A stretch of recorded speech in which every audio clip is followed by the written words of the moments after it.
Kapangyarihan ng salita. Ang bawat salitang binibitawan mo ay binhi.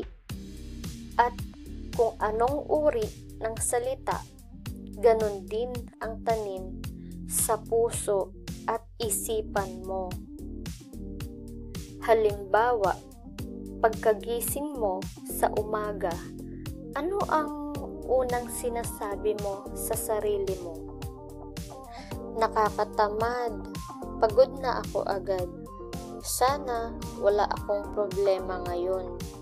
Minsan, hindi natin namamalayan, tayo mismo ang sumisira sa araw natin sa pamamagitan ng negatibong pananalita. Mahalagang matutunan ang kapangyarihan ng salita. Hindi lang dahil sa epekto nito sa ibang tao, kundi dahil sa epekto sa atin mismo. Ang bawat salitang binibitawan mo sa iyong sarili ng paulit-ulit ay nagiging paniniwala. At ang paniniwala ay nagiging kilos. Ang kilos ay nagiging ugali. Ang ugali ay nagiging direksyon sa buhay.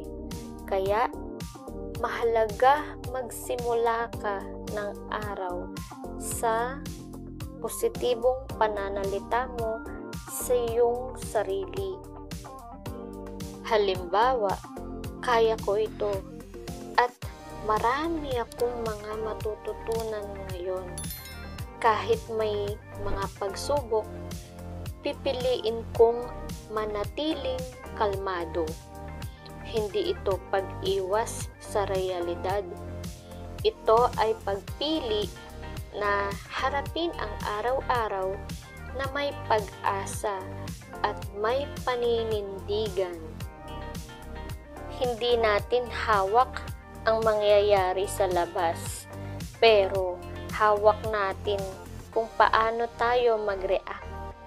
At ang unang anyo ng pag-react ay salita, ang paraan ng pakikipag-usap natin sa sarili.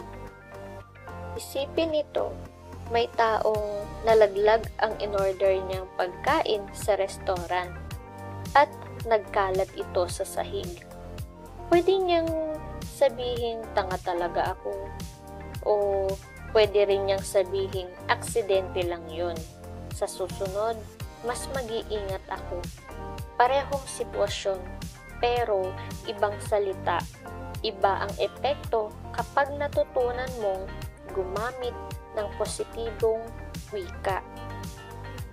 Mas pinapalakas mo ang loob mo. Sa gitna ng kahirapan, mas nagkakaroon ka ng mental resilience, yung tibay ng isip na hindi basta-basta natitinag at hindi lang ito para sa sarili mo.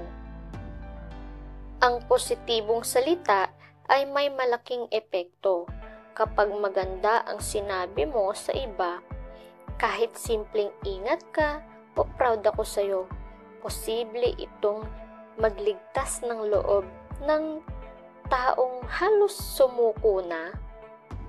Tandaan, hindi lahat ng araw ay masaya, hindi lahat ng laban ay madali, pero sa bawat araw ay may chance kang pumili kung ano ang itatanim mo sa isip mo, sa puso mo, at sa paligid mo.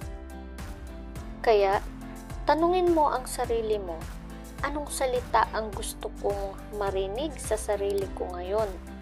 At kapag nahanap mo na yon, sabihin mo ng buo, ng malinaw, at ng may paninindigan.